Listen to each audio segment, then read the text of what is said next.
Alright, reka nongera mbasuhuze kembi furse kugira ibihe byiza nshuti bakunzi b'Ibendera TV umuherereye hose mudukurikiye rero ikaze makuru agezweho kuri aya masaha reka mbabwire ko turi ku Ibendera TV giritwa Mukada ni wamaze kugera hano nyemerera wiyumvemo ikaze risesuye aya makuru rero twinjemo kuri aya masaha agiye kwitsa no kwibanda ku ngingo z'ingenzi zikurikira turaza kugaruka ku mirwano yahuje abarwanyi ba Alliance FEV Kangama 23 n'igisirikare cya leta ya Kongo FARDC bafatanyije n'ingabo z'u Burundi n'abarwanyi ba Wazalendo n'imirwano yabereye muri Kivu y'Amajyepfo muri Mwenga biravuga ko abarundi bongeye guhura n'uruva gusenya muri imirwano turaza kubirebera hamwe muraza kunyemerera kandi tuze no kugaruka kuri inkuru ivuga ko ingabo z'u Rwanda RDF zitakivuye ikabo delegado byagenze gute mu gihe hari amakuru yuko zingabo zishobora kuva muri iki gihugu turaza kubirebera hamwe Perezida Kagame w'u Rwanda na Mama Samia Suluhu Hassan wa Tanzania bahagarariye amasezerano Rwanda rwasinyanye na Tanzania akaba ari amasezerano agamije iki yajyanyiranye n'iki ibi turaza kubyinjiramo ku buryo burambuye Kinshasa ku murwa mukuru wa Repubulika Iharanira Demokarasi ya Kongo abatavuga rumwe n'ubutegetsi bw'iki gihugu bashinze ihuriro rirwanya ivugurura y'itegeko nshinga turaza kubyinjiramo ku buryo burambuye mu gihugu cya Kenya polisi yafunze abarenga 110 bari mu myigaragambyo ku munsi w'ejo twarababwiye ko mu gihugu cya Kenya hiriwe imyigaragambyo ikomeye cyane umubare ungana gushya rero bakaba bamaze gutabwa muri yombi Kinshasa muri Repubulika Iharanira Demokarasi ya Kongo turaza gusubirayo tubabwire ko bwana Costa Mutamba hoze ari ministre w'ubutabera muri Repubulika Iharanira Demokarasi ya Kongo ufunze kugeza ubu ngubu yihanangirije urukiko no kubera iki bituraza kubyinjiramo ku buryo burambuye turaza kunyarukira mu gihugu cya Uganda tubabwire ko General Muhoozi Kainerugaba yamaze guhabwa uruhushya rukomeye cyane ndakubwiza ukuri ko uyu mugabo amaze guhabwa imbaraga zikomeye cyane ariko ahabwa renga nicyo kwitonderwa kuri papa we no kuvuga Perezida Museveni ndetse na Janet Museveni birumvikana abana ababyeyi be turaza kurebera hamwe ubu bubasha bukomeye cyane uyu mugabo amaze guhabwa ku bagande bose inshuti bakunzi ba Ibendera TV rero nizere ko bumeze neza njye namaze kubaha ikaze makuru agezweho kuri aya masaha hanyuma ari munyemerere dutumikire abadutumye kugira ngo mukanya gato cyane ngaruke duhita twinjira muri aya makuru ku buryo burambuye kimwe mu bintu byibasiye isi muri iki gihe harimo urubyiruko rwabatswe n'ibiyobyabwenge indwara zidakira zibasiye abantu ndetse n'amakimbirane yo mu miryango hari uwaje nk'igisubizo kuri ibyo byose byavuzwe haruguru ninde akora iki akorera he yitwa Muganga Nzito akorera mu karere ka Nyamasheke ariko aho waboherereye hose ku isi akugezaho imiti icyo ugomba gukora ni ukumuhamagara mukivuganira niba uri muri diaspora wigira ikibazo wowe muhamagare gusa muvugane aguha inama z'ubuzima kandi aguhe n'imiti muravugana ku buryo umuti uri bukugereho ukavurwa kandi ugakira ni muganga gakondo w'inzobere mu kuvura akoresheje ibimera afite umuti aguha wari warabatswe n'itabi ugahita urireka burundu kandi urabizi ko itabi bishobora kukwica hatanga umuti ku bakobwa babuze imihango n'abajya mu mihango ntikame avura amarozi y'amahuherano amategano ndetse n'amatamikano hatanga umuti w'uruhereko avura karande n'inyatsi nyabingi n'imitsiriko hatanga umuti wongera akanyabugabo ndetse akanatanga umuti wongera amavangingo ku bagore hatanga umuti wa diabete uw'umwijima wa hepatite A na hepatite B hatanga umuti ku bafite umubyibuho ukabije ndetse n'abananutse cyane hatanga umuti ku bafite ibiro byinshi bashaka kubigabanya ndetse n'abafite ibiro bike bashaka kongera ibiro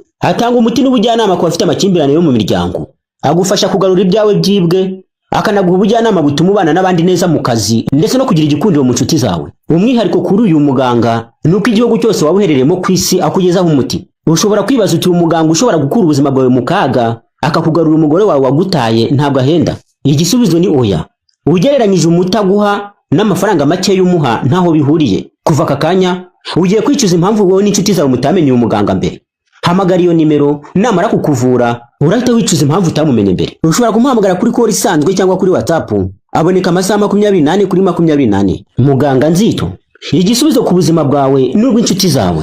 Alright, igisubizo ku buzima bwawe n'ubw'inshuti zawe. Ariko se koko wa mugani umuganga ashobora kuvana ubuzima bwawe mu kaga akakugarurira gikundiro? Uyu ndagira ngo nkubwire yuko rwose nawe ukuriye kumugana niba ufite bimwe mu bibazo. Ndagira ngo nkwibutse ko kubijyanye n'abajura bakuyogoje ibyo arabikemura akakugaruriza ibyawe. Kubijyanye n'abarozi bakwibasira umunsi ku munsi aragufasha. Hanyuma ubundi abarozi bakajya bakuroga bigafata ubusa. Nta kundi rero wabigenza, fata telefone yawe nkubwire inzira yihutirwa kugira ngo umugereho ahite agufasha. Urandika akamenyetso ko guteranya 250 79 54 09 niba uri hanze. Ariko niba uri mu gihugu cy'u Rwanda urandika akamenyetso ko guteranya urandika 079 54 0995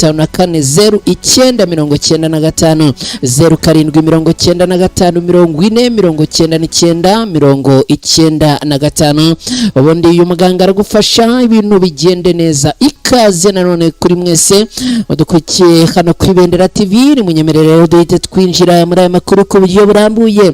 Reka nkubwire ko igisirikare cy'u Burundi cyongeye guhura n'ibyago bikomeye cyane mu mirwano yongeye kuburira muri Mwenga, aho abarwanyi ba Alliance Fleuve Congo 23 na twirwaneho abongiye guhangana bikomeye ndetse bagasubiza inyuma abasirikare ba FARDC n'ingabo z'u Burundi bari bafatanyije na FDLR na Wazalendo. Mu gihe umutekano mu burasirazuba bwa Repubulika Iharanira Demokarasi ya Kongo ukomeje kuzamba, kuri uyu wa kabiri tariki 19 Gicurasi muri uyu mwaka hongeye kuvugwa imirwano ikomeye cyane yongeye kuburira mu gace ka Kiyomvu ni muri teritwari ya Mwenga muri Kivu y'Amajyepfo muri Repubulika Iharanira Demokarasi ya Kongo. Iyi mirwano yahanganishije ihuriro rya Alliance Fleuve Congo 23 rifatanyije na twirwaneho n'ingabo za leta ya Congo FARDC zari zishyigikiwe n'ingabo z'u Burundi, abarwanyi ba FDLR ndetse n'imitwe ya Wazalendo.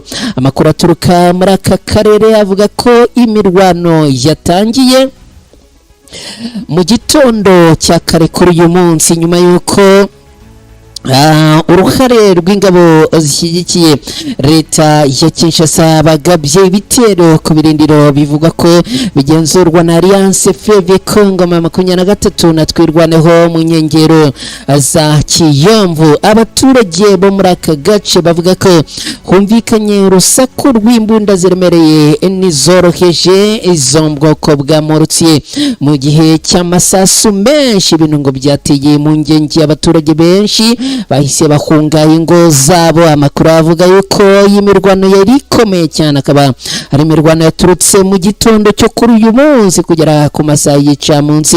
Uko amakuru ava aho iyi mirwano yabereye bivuga, aravuga ko uruhande rwa leta ya Congo FARDC n'abafatanyije aribo abasembuye ibitero bagatangiza ibi bitero bagaba ibitero ku ruhande rwa Alliance Fleuve Congo 23 bakaba rero ngo bari bagamije gusubiza inyuma abarwanyi ba Alliance Fleuve Congo 23 na twirwano abamaze igihe bafite ibirindiro muri aka gace gafatwa nk'ingenzi mu buryo bwa gisirikare.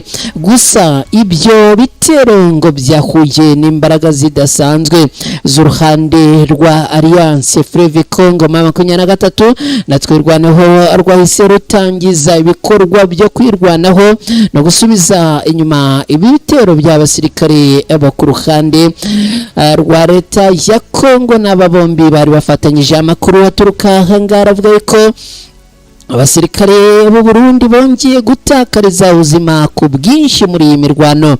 Amakuru akomeza avuga yuko ubwo 23 na twirwanaho bahanganaga n'ibi bitero ngo baje kurasa abarundi benshi cyane. Abivuga yuko abarundi n'abawazalendo n'abasirikare bo ku ruhande rwa leta ya Congo FARDC bahatakarije ubuzima ku bwinshi.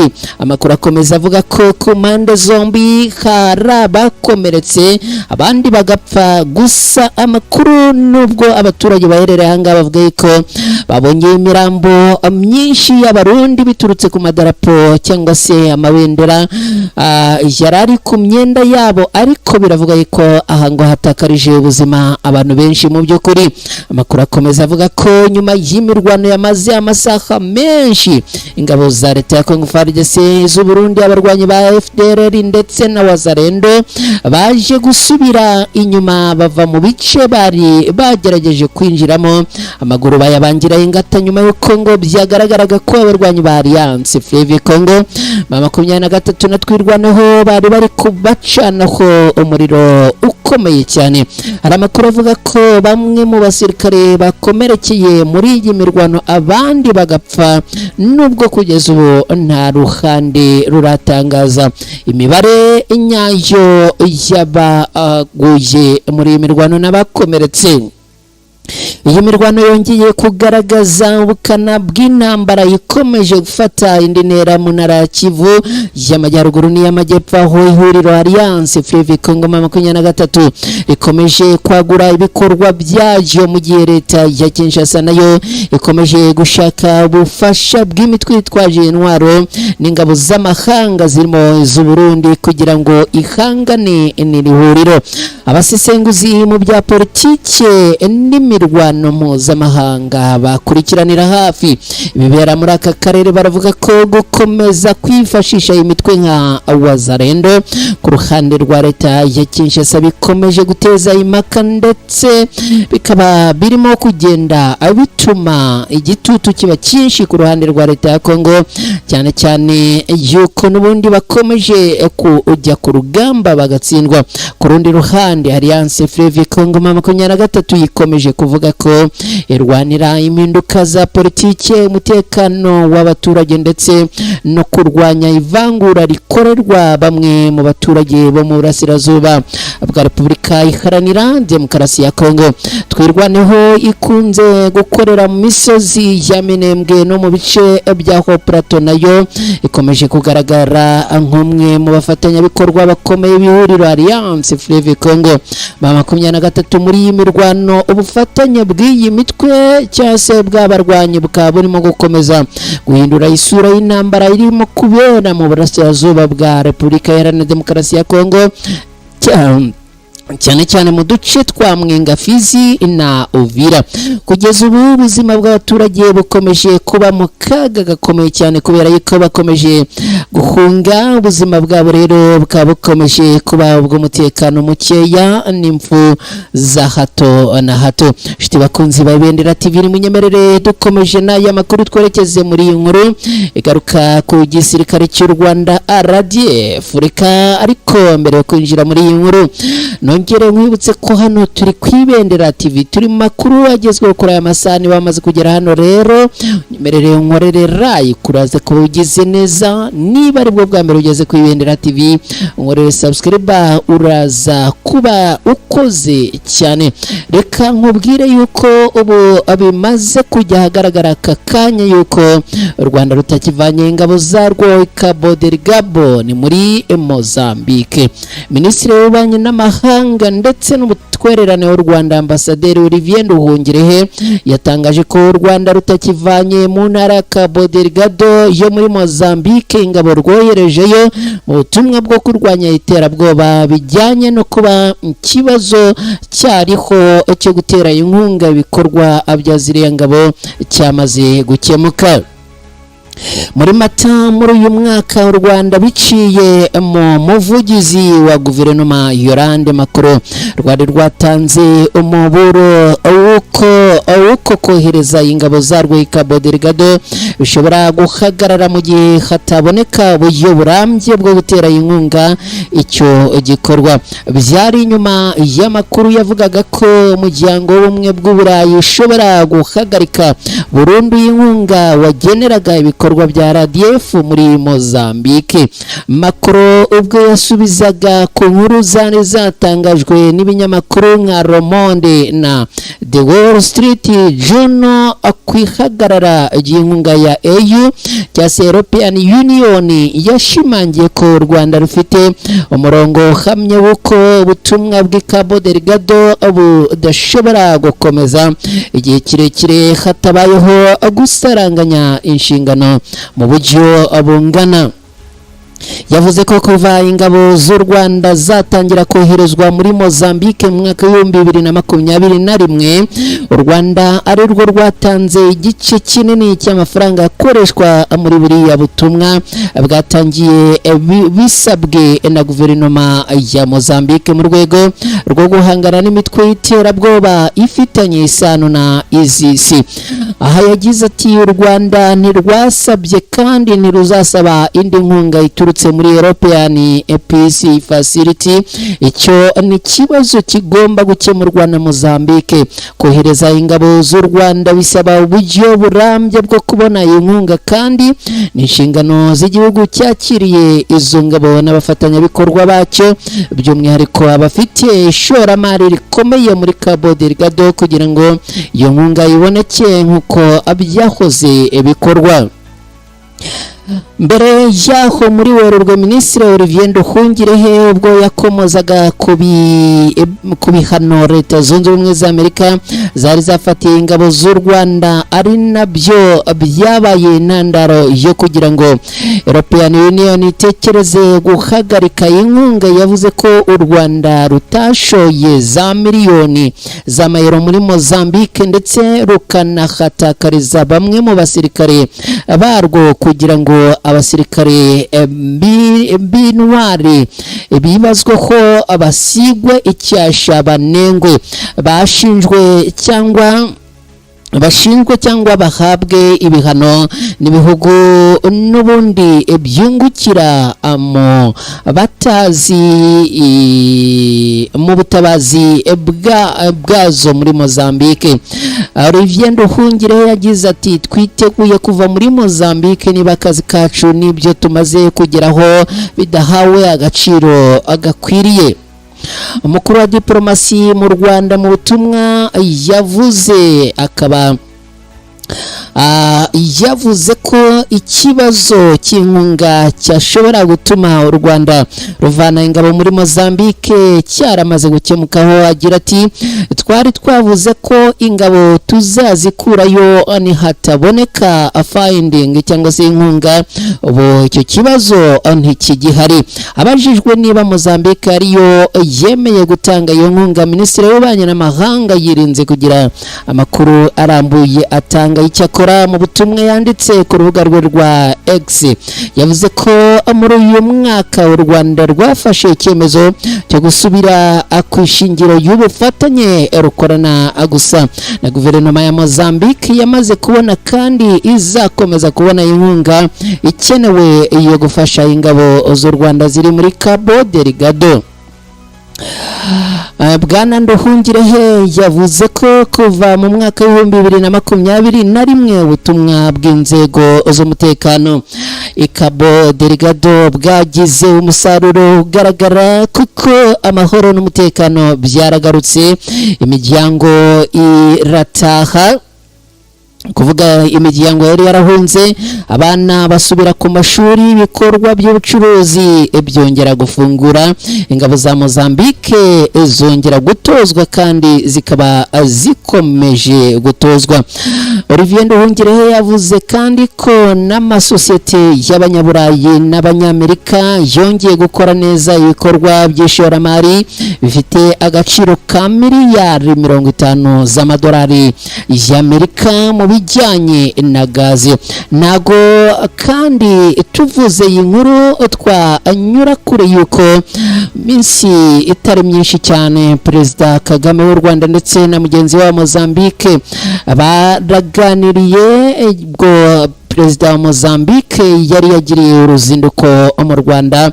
Hanyuma rero nta gushidikanya ko ibi bishobora kuba ari umwe mu musaruro yavuye hagati y'ibiganiro abakuru b'ibihugu byombi bagiranye. Inshuti yo dukurikiye aha ni ku Ibendera TV, nge nitwa Mukada.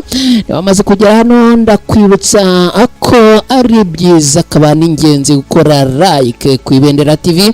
Mu gihe ugeze hano hite ukora like uraza kuba ugeze neza. Niba ari bwo bwa mbere ugeze hano umurere subscribe uraza kuba ugize neza cyane. Dukomeje n'aya makuru rero, ni munyemerere mbabwire ko u Rwanda na Tanzania bamaze gusinyana amasezerano akomeye cyane.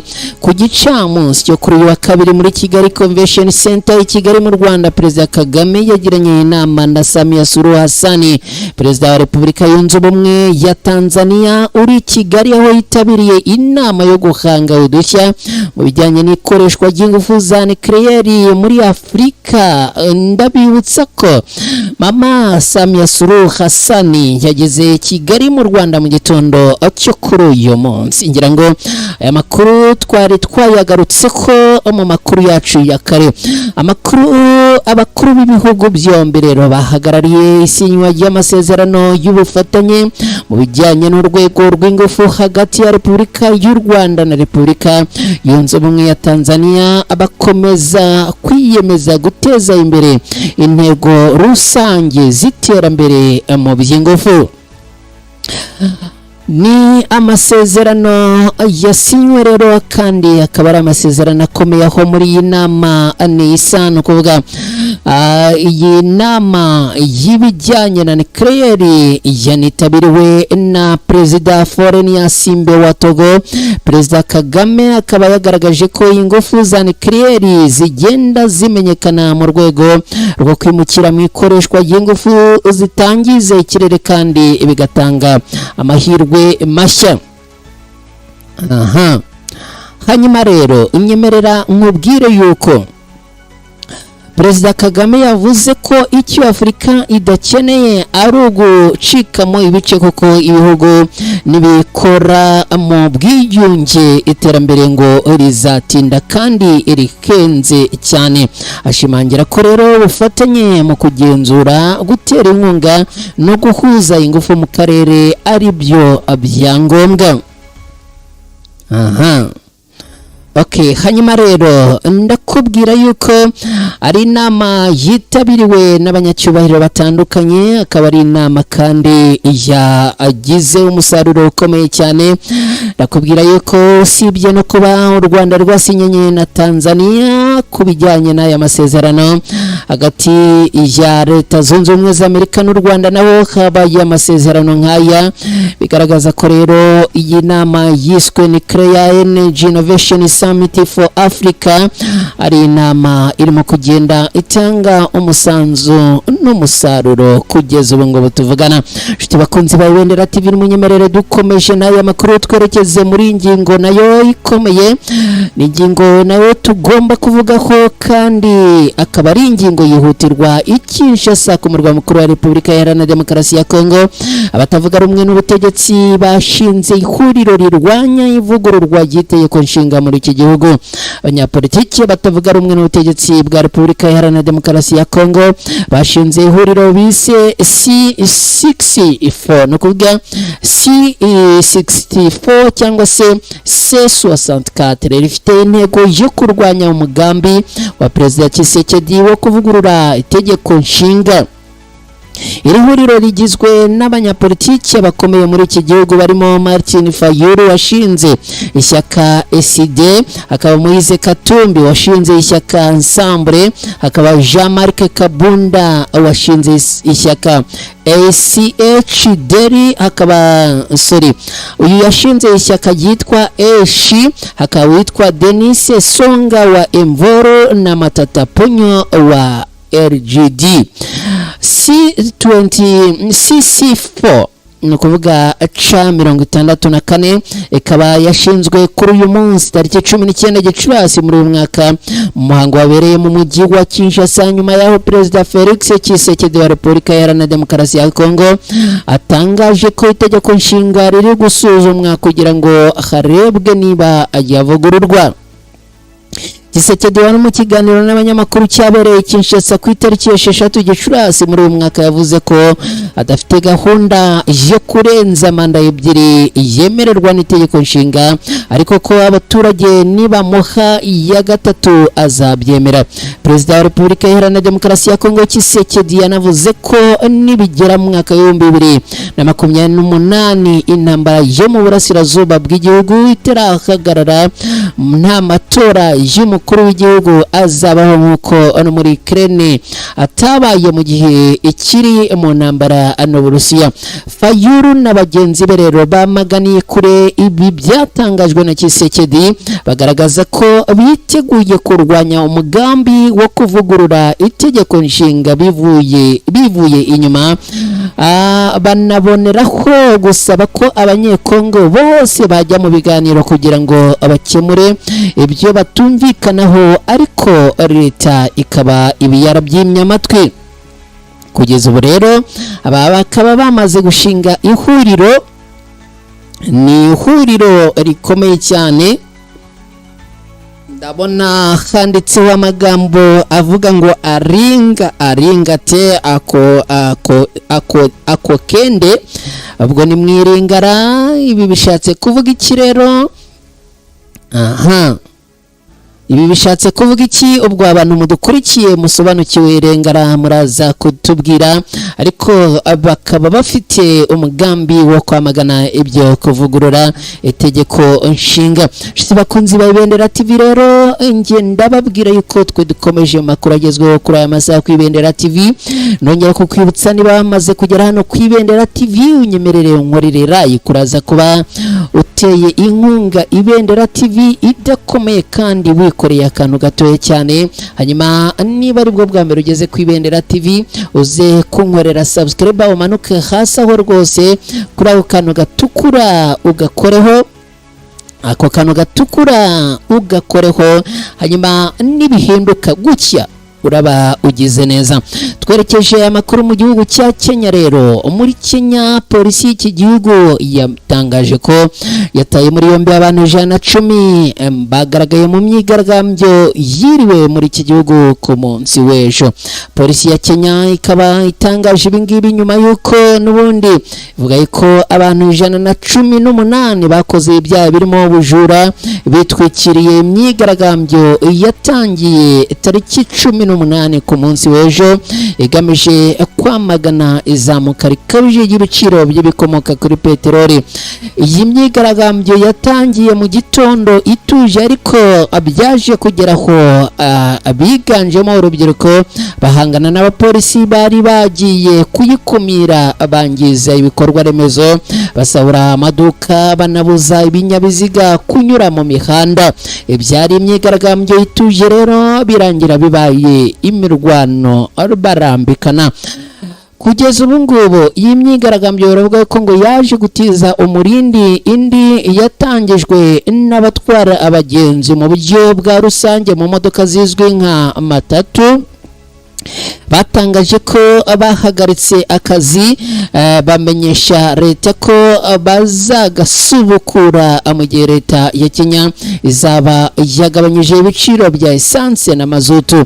Abigaragambya bavuzweho kumara amasaha menshi bafashe bugwate sante ya Kitengera kuva mu gitondo cyo ku munsi w'ejo tariki 18 Gicurasi muri uyu mwaka, batemerera abatwara ibinyabiziga kunyura mu muhanda waho, barasenya baranasahura nta kibakoma mu nkokora.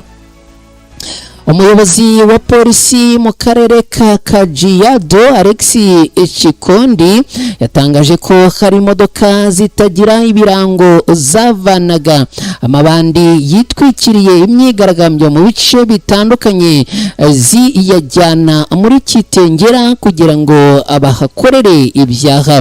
Chikondi yagize ati tuzareba muri CCTV kamera zashyizwe ku nyubako ziri hafi kugira ngo tumenye izo modoka abari bazirimo n'icyo bari bagamije. abazamenyekana bazahanwa n'amategeko. Hari amakuru avuga ko mu ijoro ryo kuwa 17 Gicurasi muri uyu mwaka imodoka enye z'amatatu zifite imyanya 14 yo kwicaramo zagaragaye muri Kitengera zipakurura abantu ahantu hijimye, bigakekwa ko abari bakoze ubugizi bwa nabi. Polisi ya Kenya yatangaje ko mu bantu 118 batawe muri yombi hakekwa ko ibikorwa bitemewe byakorewe mu myigaragambyo birimo 74 bafatiwe mu majyaruguru ya Kajiado n'abandi 44 bafatiwe muri Kitengera, bakaba bazagezwa mu rukiko kugira ngo baburanishwe ku byaha birimo ubujura. Ibintu rero bikaba byongeye gufata intera ikomeye aha muri iki gihugu cya Kenya. Reka adukomeje n'aya makuru nshuti mukunzi wa Ibendera TV, unyemerere mikrofone ya Ibendera TV tuyerekeze kuri uyu mugabo rero ubu ngubu tuvugana witwa Constant Mutamba ufunze yihanangirije urukiko nyuma yo kumuhamagaza bamuhamagaje kubera iki. Bwana Constant Mutamba wabaye minisitiri w'ubutabera wa Repubulika Iharanira Demokarasi ya Kongo kuva mu mwaka wa 2024 kugeza mu mwaka wa 2025 yihanangirije urukiko rw'ubujurire rwa Kinshasa rwamuhamagaje kugira ngo atangiye ubuhamya akwinyerezwa y'umutungo. Tariki 2 Nzeri muri uyu mwaka urukiko rusesa imanza rwa Repubulika Iharanira Demokarasi ya Kongo rwahamije Mutamba icyaha cyo kunyereza miliyoni 19 z'amadolari rumutegeka yasubiza mu kigega cya leta no kumara imyaka 3 akora imirimo ifitiye igihugu akamaro. Mutamba agikatirwa yoherejwe abashinzwe umutekano kugira ngo bamutemure yombi, ariko we akomeza kuvuga ko arengana, asobanura ko yagambaniwe n'abakomeye kubera ko yabangamiraga inyungu zabo, n'ubu akaba rero afunze. Minisiteri y'ubutabera ya Repubulika Iharanira Demokarasi ya Kongo yafunguye dosiye igamije kumenya irengero ry'amafaranga menshi y'indishyi Uganda yahaye iki gihugu ikomoka ku byaha ingabo zayo zakoreye muri Kisangani mu myaka irenga 20 ishize. Iyi ndishyi yoherejwe mu kigega cyateganyirijwe gufasha abagizweho ingaruka n'ibyaha by'ingabo za Uganda muri Kisangani kizwi nka Afivayo.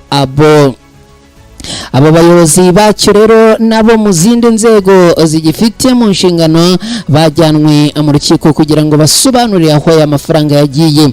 Mu rubanza rwa dosiye ya Afivayo rwabereye mu rukiko rw'ubujurire kuri uyu munsi tariki 19 Gicurasi muri uyu mwaka, hagaragajwe imbogamizi zabaye mu gutumiza Mutamba, aho umusirikare watumwe kumuha inyandiko imuhamagaza yihanangirijwe bikomeye. Nkuko urukiko rwabimenyeshejwe, Mutamba yabwiye uyu musirikare ko yarwanyije umuyobozi w'ihuriro Alliance Fleuve Congo 23 rirwanya ubutegetsi bwa Repubulika Iharanira Demokarasi ya Kongo, Corneille Nanga, Joseph Kabila wayoboye iki gihugu n'abandi, ariko ko byarangiye ariwe ufunzwe. Inyandiko yakozwe ku mugaragaro ya Mutamba igira iti: Koroneli utangiye kunkurikirana no kubwiherero, narwanyije Corneille Nanga, ndwanya Joseph Kabila, nabaye ministre muri iki gihugu, nzi amabanga menshi. Ese wibagiwe ibyo twavuganye? Ntuzagarukiye hano. Uyu mufungwa akaba yakomeje abwira uyu musirikare agira ati: bube ubwa nyuma unzaniye inyandiko, ubutaha nuyigarura nzakora akantu. Bamaze kunkatira igihano bareke bakore icyo bashaka, sinzigera nza mu rukiko. ibintu rero bikaba byafashe indi sura. Uyu mugabo ahagaze ku maguru yombi akaba yakakanye yuko atazaza mu rukiko muri ibi ngibi bivugwa ko ngo ari ugutanga ubuhamya. Ibi akaba yabihakanye yivuye inyuma. Wowe udukurikiye ku Ibendera TV, twe turakomeje mu makuru. Ndakwibutsa ko turi ku Ibendera TV nyine mu makuru agezweho kuri aya masaka. Ni kuwa kabiri tariki 19 Gicurasi muri uyu mwaka. Hanyuma rero twerekeje mu gihugu cy'u Bugande. Uwitwa General Muhozi, ubu ndakubwiza ukuri ko yahawe uruhushya rwo gufunga umuntu wese mu gihugu cya Uganda uretse ababyeyi be gusa. Umugaba mukuru w'ingabo za Uganda General Muhozi Kainerugaba yavuze ko binyuze muri operasiyo yo kurwanya ruswa afite uburenganzira bwo gufunga umuntu wese muri iki gihugu uretse se Perezida Museveni na Janet Museveni, uyu ni nyina. Mu butumwa yashyize ku rubuga nkoranyambaga rwa X kuri uyu wa kabiri tariki 19 Gicurasi muri uyu mwaka, yavuze ko yahagurukiye ibikorwa byo kurwanya ruswa. Yakomeje avuga ko binyuze muri operasiyo yise iyo kurandura ruswa Mariza Ofisadi, umuntu wese ashobora gutabwa muri yombi uretse Perezida Museveni n'umugore we. Ubu butumwa bwa Muhozi buje nyuma y'iminsi mike muri Uganda hatangiye ibikorwa byo gusaka inzu za Anita Among wahoze ari perezida w'inteko ishinga amategeko no gufatira imodoka ze bitewe n'ibyaha bya ruswa no kunyereza umutungo akekwaho. Uyu Muhozi akaba yagize ati perezida yemeje ko binyuze muri operasiyo umuntu wese uri muri Uganda yatabwa muri yombi uretse perezida n'umugore we, undi wese muri iki gihugu yafungwa. General Muhozi akaba yavuze ko nyuma y'uyu mugore hakurikiraho abandi bayobozi, ashimangira ko abakwiriye korohereza inzego z'umutekano kugira ngo abadatabwa muri yombi. Uyu mugaba mukuru w'ingabo za Uganda yavuze ko undi mwanzuro wafashwe mu kurwanya ruswa n'inyerezwa y'umutungo ari uko ari we uzajya akurikirana ibijyanye n'amafaranga ashorwa mu kubaha imihanda mu kubaka imihanda i Kampala, kandi akagena uko aya mafaranga akoreshwa. Ngayo nguko rero ngibyo ibya Muhozi Kainerugaba, umuhungu wa Perezida Museveni muri iki gihugu cy'u Buganda. Shiti bakunzi ba Ibendera TV, ni munyemerere twerekeze ku musozo w'aya makuru. Bashimire cyane mwese mwabanye natwe, mwe mwayagizemo uruhare, mwakoze cyane.